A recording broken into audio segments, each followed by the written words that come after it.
வணக்கம் நண்பர்களே, மற்றொரு கலந்துரையாடலில் இணைந்து கொள்கின்றோம். இன்று வழமை போல ஒரு முக்கியமான ஆளுமையோடு இணைய இருக்கின்றோம். தேசம் நெட், தேசம் டியூப்புக்கு இவர் புதியவராக இருந்தாலும் ஈழத்தமிழ் சமூகத்துக்கு மிக நன்கு அறிமுகமானவர், அறிமுகம் அவசியமும் இல்லாதவர். இவர் பற்றி சில தகவல்களை எடுப்பதற்காக, ஏற்கனவே அறிந்திருந்தாலும் எடுப்பதற்காக ஆர்டிபிஷியல் இன்டெலிஜென்ஸை கேட்டிருந்தேன். ஒரு பெரிய விவரக்கொத்து அவரை பற்றி வந்திருந்தது. இந்த ஆளுமை ஒரு பன்முக ஆளுமை.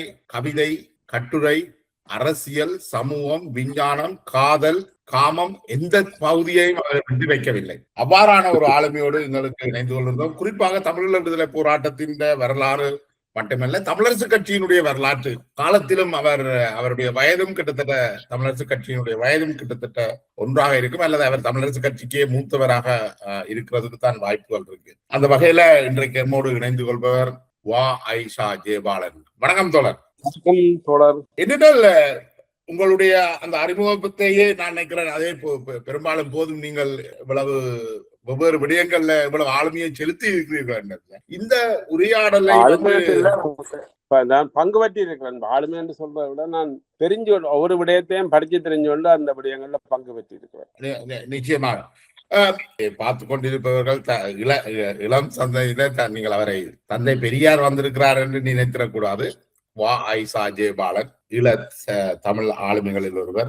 தோழர், என்னென்ன என்னுடைய முதலாவது கேள்வி வந்து, இப்பொழுது நீங்கள் ஒரு கலைஞர், இப்பொழுது ஒரு கலைஞர் கைது செய்யப்பட்டிருக்கிறார், சங்கீதன். அவருடைய அரசியல் தொடர்பில் உங்களுக்கு அவ்வளவு தூரம் தொடர்பு இருக்கும் எனக்கு தெரியல. ஆனால் அவருடைய கைது தொடர்பில் உங்களுடைய கருத்து எவ்வாறு இருக்கிறது, அதை பற்றி சொல்லிக்கொண்டு நாங்கள் தொடரலாம். நான் அவருடைய கைது எனக்கு அதிர்ச்சி ஏற்படுத்தினது முக்கிய காரணம் வந்து, ஒன்றுமில்லாதவாறு இந்த புதிய அரசு வந்த பிறகு இனப்பிரச்சனையின் அடிப்படையில் தீர்க்கப்படாவிட்டாலும் கூட சட்ட ரீதியாக இருந்த இன ஒழுக்கல் அம்சங்கள் பல வந்து இப்ப நடைமுறையில கருத்து தமிழ் மக்கள் மத்தியில் ஓங்கி வருகிற ஒரு காலத்துல போலீசார் வந்து இப்ப முந்தைய போல இன ஒழுக்குதல் கருவியா இல்லாம சட்டங்கள் அமலாக்குறார்கள் என்று தமிழ் மக்கள் முஸ்லிம் மக்களும் கருதுகிற ஒரு காலகட்டத்துல 56 அடிவண்டி கொல்லப்பட்டு கொளுத்தப்பட்டு, 58 சிங்கள இனவாதிகளால் கொல்லப்பட்டு கொளுத்தப்பட்டு, பிறகு 76 கொல்லப்பட்டு கொளுத்தப்பட்டு, பிறகு 83 பெரிய அளவில் ஒரு குறுகிய சிறு இன அழிப்புக்குள்ளான இந்த ஒரு சமூகம் வந்து கண்ட துன்பத்தை பாடுகளை மனமாறுறது கூட இடமளிக்காத ஒரு சம்பவம் இந்த அரசின் காலத்தில் நடந்திருக்கிறது என்றது வந்து எனக்கு அதிர்ச்சியா இருக்கு. இந்த அரசு பற்றி அவர்கள் வந்து சட்ட ரீதியா வந்து சில விஷயங்களை கையாளுறபடியா இவர்களால தான் இன பிரச்சனையை தீர்க்க முடியும் என்று பலர் பேச ஆரம்பித்த காலத்துல இப்படி ஒரு அரசியல் காட்டுமிராண்டித்தனம் தான் சொல்வேன். மக்கள் தங்களோட துன்பத்தை சொல்லி பாடி ஆடுறதுக்கு அனுமதிக்காம மறுத்தது வந்து நான் கண்டிக்கிறேன். என்னுடைய கவிதையை வந்து 71 வசந்த காலம் என்ற கவிதை இந்த சிங்கள மொழிபெயர்ப்பு வந்து ஜேவிபி தொடர்ச்சியாக பயன்படுத்துகிறார்கள். அதுல கடைசி வரி வந்து, எங்கள் கிராமங்கள் மண் வளம் நிறைந்தவை, எதை புதைத்தாலும் தோப்பாய் நிறையும் என்றது. அதை பிரசிடென்ட் ஜனாதிபதி கூட கோட் பண்ணி பேசி இருக்கிறார். நான் தோழமையோட நான் ஜனாதிபதியிட்ட கேட்கிறேன், 56 88 வரைக்கும் கலவர மன்றங்கள் அடிச்சு கொல்லி நெருப்புல போட்டு சொத்துக்களை புடுங்கின ஒரு துயரங்களோட தான் இந்த யுத்தத்தை நாங்கள் எதிர்நோக்கி யுத்த போலையும் யுத்த துயரங்களையும் நாங்கள் தாங்கி இருக்கிறோம். எங்களை துயரங்களை மேடையில பாடுறதுக்கு அனுமதிக்க நீங்க மறுத்தீங்கன்னா நாங்கள் அதுவும் நீங்கள் ஒரு போராட்ட வரலாற்று கொண்டு நீங்கள் மறுத்தீங்கன்னா உங்களோட துயரங்களை மக்கள் பாடுறதுக்கு நீங்கள் அனுமதிக்கிறீங்க, எங்களோட துயரங்கள்ல பாடுறது அனுமதிக்கிறீங்க மறுத்தீங்கன்னா அது வந்து அதிர்ச்சியா இருக்கு. நான் இதை உடனடியாக இந்த இத்தகைய போக்க தவிர்க்குமாறு நான் என்னுடைய ஜேவிபி தோழர்களையும் ஜனாதிபதியையும் கேட்டுக்கொள்ளுவேன். இப்ப இவருடைய அரசியல் ரீதியாக உடன்படுறம் இல்லை என்றதற்கு அப்பால நீங்கள் குறிப்பிட்ட அண்டர்லைன் பண்ணின அந்த விஷயம், தன்னுடைய கருத்துக்களை வெளியிடுவதற்கான, தங்களுடைய துயரத்தை சொல்வதற்கான அந்த உரிமை நிச்சயமாக மறுக்கப்பட்டிருக்க கூடாது. ஆனால் இப்ப அதுக்கு எந்த விளக்கமும் அவசியமற்றது. ஆனா இதுல ஒரு தமிழ் மக்கள் மத்தியில இதுல உள்ள சிக்கல் ஒன்று வருது என்றால், இவர் மீது நடவடிக்கை எடுக்குமாறு வற்புறுத்தல் தமிழ் சமூகத்தில் இருந்துதான் சென்று இருக்கிறது. அதை அவர்கள் ஏற்றிருக்க கூடாதுன்றது வேறு. என்னால் அந்த முதலாவது கைது வருகின்ற பொழுது அதுக்கு அரசியல் சார்ந்தது அல்ல, அது போலீசாருடைய நடவடிக்கையாகத்தான் இருக்குது. நீங்கள இதை எப்படி பாக்குறீங்க? அந்த கைது தவறு, 100% தவறு. அவர் உடனடியாக விடுவிக்கப்பட வேண்டும். இந்த கைதுக்கான ஏது நிலையை உருவாக்கியது தமிழ் சமூகத்தை சேர்ந்தவர்கள் என்றதை பற்றி உங்களுடைய அபிப்பிராயம் என்ன? இல்ல, அது பற்றி எனக்கு உறுதியா தெரியாது. நீங்க சொல்றதை நான் ஏற்றுக்கொண்டு ஒரு கருத்து கேட்டுக்கொண்டு நான் என்னோட பதிலை சொல்றதா இருந்தா, எங்களுக்குள்ள நிறைய கருத்து முரண்பாடுகள் இருந்திருக்கு. அது குறிப்பா இன போராட்டம் தொடர்பான காலங்களில் அந்தந்த கருத்து முரண்பாடுகள் மிகவும் கூர்மையடைந்திருந்தது. ஆனாலும் எல்லோரும் எங்கட தரப்புல எல்லோரும் இந்த மக்கள் தங்களோட துயரங்களை பேசி பாடி மனமாறுறதுக்கான உரிமையை அங்கீகரிக்க வேண்டும் என்று மிகவும் தாழ்மையா இந்த முறைப்பாட்டை கொடுத்தவர்களிடமும் நான் தாழ்மையா வேண்டிக் கொள்றேன். ஏனென்றா வாய மூடினாத்தான் சிக்கல் வராது, வாய மூடினாத்தான் பெரிய போராளம் எல்லாத்துக்கும் அதுதான் காரணமாக இருந்தது. அதனுடைய 1000 பூக்கள் மலர்ந்துட்டும் 1000 கருத்துக்களை தரவுதான் இந்த பிரச்சனைக்கான தீர்வாகவும் அமையும். தீர்வும் மற்ற ஜனங்கள் மனமாறி ஒரு தீர்வு பொருத்தமான ஒரு தீர்வை அல்லது ஒரு ஆரம்பம் என்று கருதக்கூடிய தீர்வை ஏற்று சமாதானத்துக்கு ஒரு சூழலையும் அதான் உருவாக்கும். அடுத்ததாக இப்ப நீங்கள் ஒரு நீண்ட காலமாக தமிழரசு கட்சியோடு இணைந்து பயணித்தவர். அதற்கு பிறகு விடுதலை போராட்டங்கள்ல ஈடுபட்டாலும் தமிழரசு கட்சி மீதான ஒரு காதல், செல்வநாயகம் மீதான ஒரு காதல் உங்களுக்கு எப்பொழுதும் இருந்திருக்கு. இந்த தமிழரசு கட்சி மிதவாத அரசியல்ல இருந்து ஆழ்ந்த அரசியலுக்கு இளைஞர்களை தள்ளியது தொடர்புல உங்களுடைய அபிப்பிராயம் என்னவாக? நான் முதலில் ஒரு திருத்தம் செய்ய வேணும். எனக்கு தமிழரசு கட்சி அல்ல, செல்லாயம் அணியோட எனக்கு ஒரு இனப்பிரச்சனை தொடர்பா இது இருந்தது. ஆனா ஒடுக்கப்பட்ட மக்களுடைய பிரச்சனை தொடர்பாக அவர்கள் கவனம் செலுத்தவில்லை என்ற எதிர்ப்பு எனக்கு இருந்தது. அதனாலதான் நான் இந்த வாழ்க்கையை பார்த்தீங்கன்னா நான் நிறைய என்னுடைய தோழர்கள் செல்லாயத்தின் அணியில இருந்தார்கள். ஆனால் கூடிய தோழர்கள் பல்வேறு கம்யூனிஸ்ட் கட்சி அணிகள்ல தான் எனக்கு இருந்தார்கள். குறிப்பா டொமினிக் ஜிவானார், டேனியல் அண்ணா, தோழர் MC சுப்பிரமணியம், சண்முகதாசன். சண்முகதாசனை பற்றி என்ன விமர்சனம் வந்தாலும் சண்முகனுடைய ஆரம்ப காலமும் உண்மையில நான் செல்லாய உடைய சமஷ்டி அரசியல் தீர்வையும் சண்முகதாசன் போன்றவர்கள் முன்வைத்த ஒரு புரட்சிகரமான வர்க்க விடுதலை, குறிப்பா வர்க்க விடுதலை என்ற குறிப்பா நாங்க இலங்கையில இந்தியாவில வாழ்ந்தவர்கள் வர்க்க விடுதலை என்ற அடிப்படையே ஒடுக்கப்பட்ட ஜாதிகளுடைய விடுதலையில ஆரம்பிக்கணும். அது பல இடதுசாரி இயக்கங்கள்ல அது இல்லை. ஆனா சண்முகதாசன் ஆக்காண்ட காலத்துல அவர்களோட பிரிஞ்சு போன பல்வேறு அவர்களையும் சேர்த்தான் சொன்னா அவர்களிடத்துல வர்க்கத்தையும் விட கேவலமா ஒடுக்கப்பட்டிருக்கிற ஜாதி ஒடுக்குதலுக்கு எதிரான போராட்டத்தை அவர்கள் முன் வச்சார். அப்ப நான் எப்பவும் ஒரு செங்கொடி பறக்கிற நாட்டுல இன விடுதலையும் ஒடுக்கப்பட்ட மக்களுடைய ஒடுக்கப்பட்ட ஜாதிகளுடையும் வர்க்கத்தினையும் விடுதலை பற்றி ஆரம்ப கால கவிதைகள், அது பின்ன கைவேசம் கவிதைகள் எல்லாம் அதை பற்றி தான் எழுதியிருக்கிறேன். அப்படியே நான் 2 சென்னாலும் சண்முகதாசன் போன்ற இடதுசாரி தலைவர்களாலும் சமமாக நான் பாதிக்கப்பட்டிருக்கேன். ஜெயபாலன் தமிழ் தேசியவாதமும் வர்க்க விடுதலையும் கலந்த ஒரு கலவை என்று சொல்றீங்க. ரெண்டும் ஒரு எங்கட பொறுத்து ஒரு எங்கட அரசியலை பொறுத்து ஒரு நாணயத்தின் 2 பக்கங்களாக தான் நான் பார்க்கிறேன். சரியா இருக்குது. இப்ப தேசியவாதம் பொதுவாகவே அது ஒரு பிற்போக்குவாதமாகத்தான் கருதப்படும். அது பெண் விடுதலை, சாதிய முரண்பாடுகளுக்கு எதிராக செயற்படாவிட்டார். உங்களை பொறுத்த வரைக்கும் நீங்கள் சாதிய விடுதலையை முன்னுக்கு வைக்கிற ஒரு நபராக இருக்கிறீர்கள். பெண் விடுதலையை முன்னுக்கு வைக்கிறவராக ஒரு முற்போக்கான தேசியவாதத்தை முன்வைக்கிறீங்க. இன்றைக்கு தமிழ் சமூகத்துல இருக்கிற தேசியவாதம் அப்படி இருக்கா? இல்ல, அப்படி இருக்கன்ட்டு நான் ஒரு காலத்திலுமே நினைச்சதில்ல. அப்படி இருக்க வேணும்ன்றதான் வலியுறுத்தி வந்திருக்கிறேன். ஆனா அதான் தமிழ் சமூகத்தில் இருக்கிற தேசியவாதமும் சரி, வர்க்க விடுதலைக்கான குரலும் சரி, இந்த பேலன்ஸா கொண்டிருக்கவில்லை. வர்க்க விடுதலைக்கான பல தலைவர்களுக்கு சண்முகதாசன் போனும் அவற்றை அணியில இருந்து பிரிந்து போனவர்களையும் தவிர நான் குறிப்பிட்டு சொல்ல முடியாது. ஆனா பொதுவா வந்து கவுன்சில் கட்சி இடத்துல வந்து வர்க்க விடுதலை என்றைக்குல நான் வந்து குறிப்பிட்டு சொல்ல வேணும், ஒடுக்கப்பட்ட ஜாதிகளுக்கு எதிரான விடுதலை தான் வர்க்க விடுதலை என்ற மைய புள்ளி எங்க சமூகங்கள்ல அது இருக்க இல்லை. அதே நேரத்துல சண்முகதாசன் வந்து இன விடுதலையும் வர்க்க விடுதலையும் பற்றி பேசி இருக்கிறார். ஆனா அதிகமான இடதுசாரி இயக்கங்கள்ல வந்து இன விடுதலை தொடர்பான முடிவுகள் வந்து கொழும்பு அரசியலுக்கு பாதிக்கப்பட்டதாக தான்.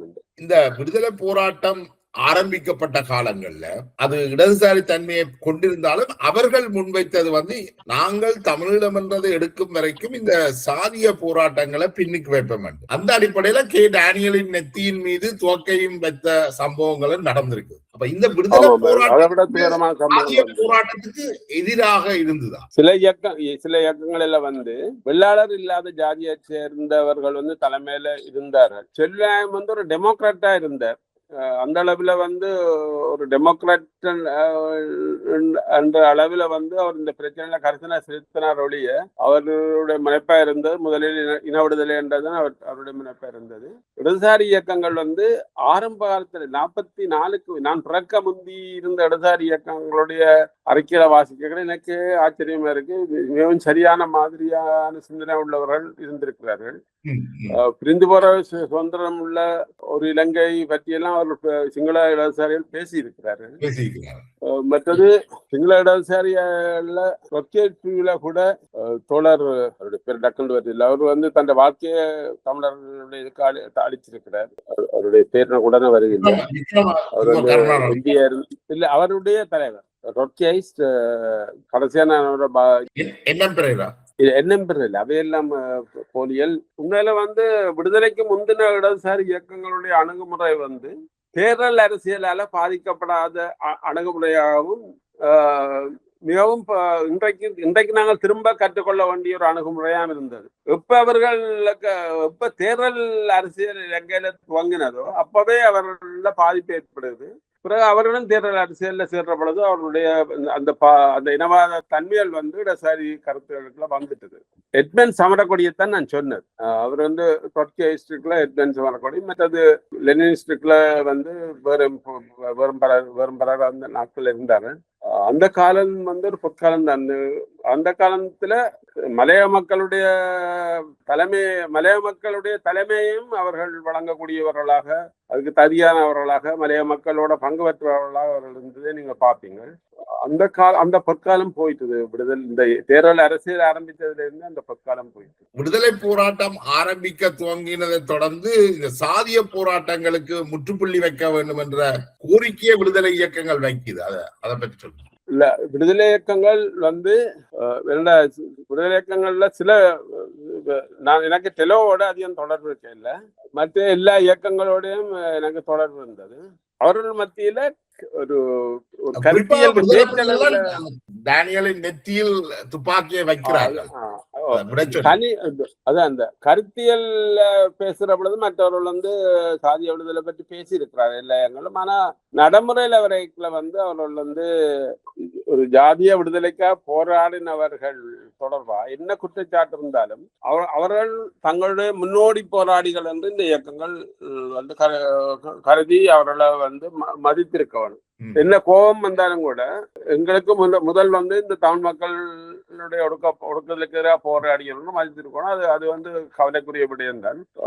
சம்பவங்கள்ல வந்து பொதுவா பல்வேறு இயக்கங்கள் பல்வேறு தருணங்கள்ல வந்து தவறுகளை விளைச்சிருக்கு.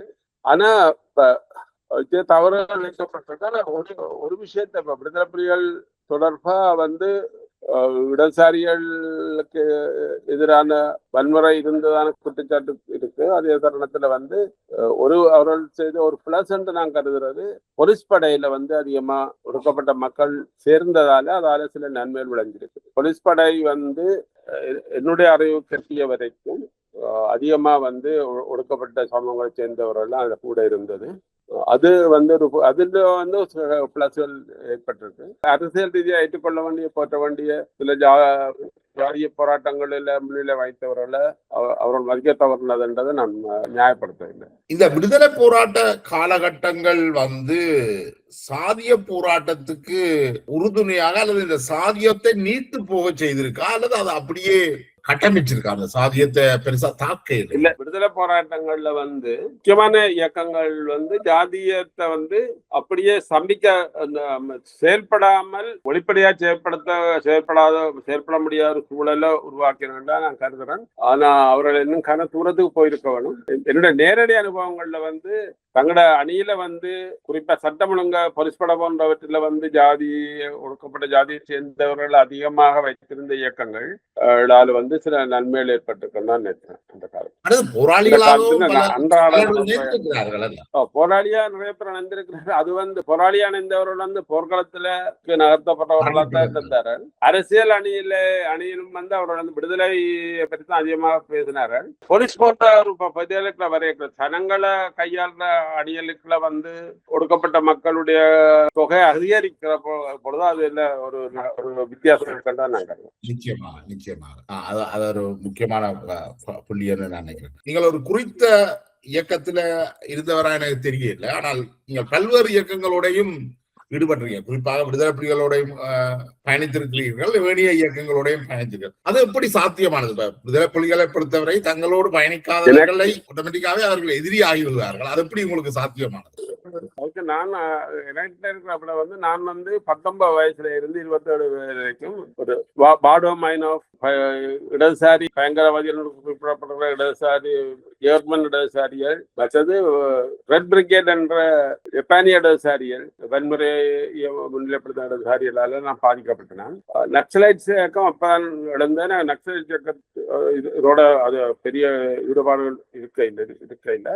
ஆனா ஒரு இடதுசாரி வன்முறையாளராக நான் வாழ்ந்த காலங்களில் நான் ஜாதி கொடுமைக்கு எதிராக அதிகாரிகளை செருப்பால் அடி சிறைக்கு போய் கொல்லப்படுற சுடுற அந்த பாடல்களை செஞ்சு அந்த மாதிரி வாழ்ந்த காலங்களில் பிரபாரன் தகப்பன் துணுக்காயில இருந்தவர். அப்ப பிரபாரன் சின்ன பையனா அங்க வந்திருந்திருக்கிறார். ஒரு முறை தகப்பனை நான் பார்க்க போனேன். தகப்பன் என்னோட கொஞ்சம் தொடர்புல இருந்தவர். பார்க்க போன இடத்துல நான் அவரை பார்த்திருக்கிறேன். பேச இல்லை. ஒருவேளை அந்த காலகட்டத்தை அறிஞ்சதால அவர் என்ன இது மரியாதை வச்சிருந்தாரோ தெரியல.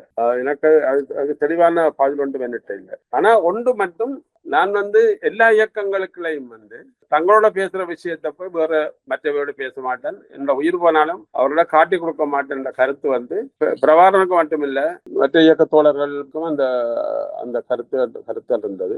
தோழர்கள் பத்மநாதா, தோழர் தேவானந்தா, தோழர் இப்படி தோழர்களுக்கும் மதுஸ்ரீ, இப்படி பல்வேறு இயக்க தோழர்களுக்கும் நான் உயிர் போனாலும் தங்களோட பேசுற விஷயத்த மற்றவரோட பேச மாட்டேன், மற்ற இயக்கங்களோட பேச மாட்டேன்.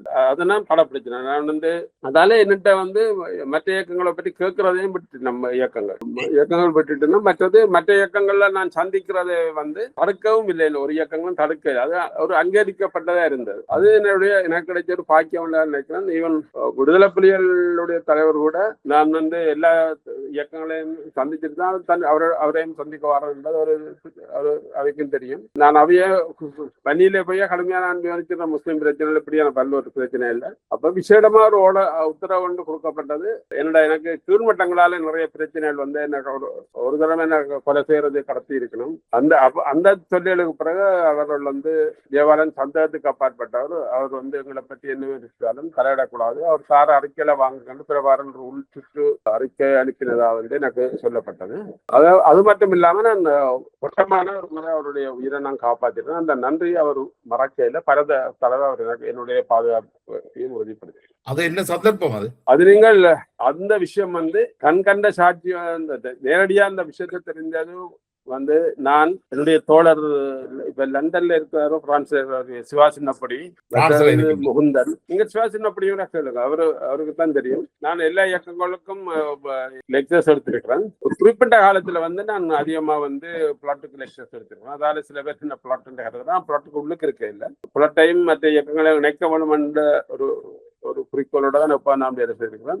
அந்த சமயத்துல மனோ மாஸ்டர் குரூப்புக்கும் ஹீரோஸுக்கும் லெக்சர்ஸ் எடுத்திருக்கிறேன். மற்றது டைகர் சேர்ந்த தோழர், குறிப்பா பிளைட் செய்த தோழர் சங்கர்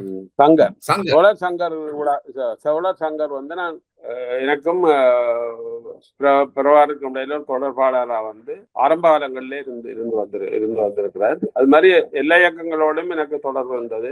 ஏனோ தெரியவில்லை, சிலவோட தொடர்பு ஏற்பட இல்லை. அந்த விஷயம் என்ன நடந்தது?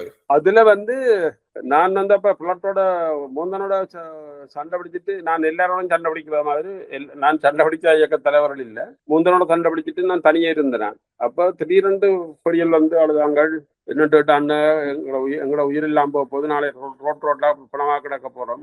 என்னடா அண்ணன் நீங்க சொன்னா கத்தி கொண்டு ஓடுவியல், உங்களை ஒண்ணும் செய்ய மாட்டாங்க, எங்களை கொல்லி போடுவாங்க. பிறகு ஒரு மண்டாடி வந்து நான் சத்தியம் பண்ணி நான் கத்த மாட்டேன் சத்தியம் பண்ணி தண்டா இப்படி பொட்டம்மான் பட்டுக்கோட்டையில போன நேரம் உரைச்சாக்கால மூடி இலங்கை சிஏடி என்று சொன்னதால சனங்கள் அது எதுக்க இல்லை, இறங்கி கொண்டு போய் இரவு கொல்ல வச்சிருக்கணும்.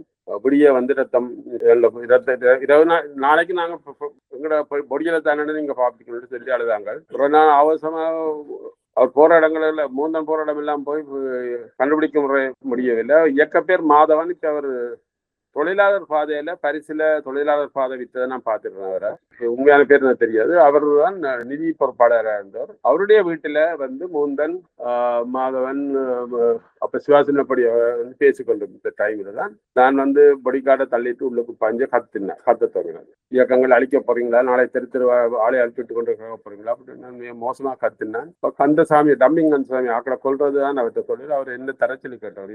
இவரையா எல்லா இயக்கங்களையும் போட்டு வேற எங்களை தான் தூட்டுவார், இவரை என்னட்ட தாங்கன்னு சொல்லி கேட்ட கொள்றதுக்கு. அப்பதான் மூந்தன் திரும்பி கத்தினது. ஜெயவாரன் என்னதான் கத்தினாலும் கடைசி அவன் சொல்றதானே நடக்குது.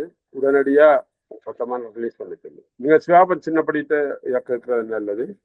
அப்ப நான் வந்து எத்தனையாம் ஆண்டு நடந்தது நானே மறந்துனா, நான் தோழர் சிவா சின்னப்படியாவே கேட்டுதான் 84ஆம் ஆண்டு. அவருக்கு வந்து நல்ல ஞாபக சக்தி அதிகம். நீங்கள் அவர் தான் எனக்கு இந்த ஆண்டையும் மாசத்தையும் எனக்கு தேதியாக ஞாபகப்படுத்தினவர். அவர் உண்மையா அறியப்படாத ஒரு பெரிய ஆளுன்னு அவரே நீங்க பேட்டி இருக்கணும். அவர்கிட்ட நீங்க இந்த விஷயத்தை கேளுங்க. மீண்டும் அவர்கள் தந்த உங்களுக்கு நன்றி தோழர் ஜெயபாலன். நாங்கள் மீண்டும் இன்னொரு உரையாடல்ல இணைந்து கொள்ற வரைக்கும் விடைபெறுவோம். நன்றி.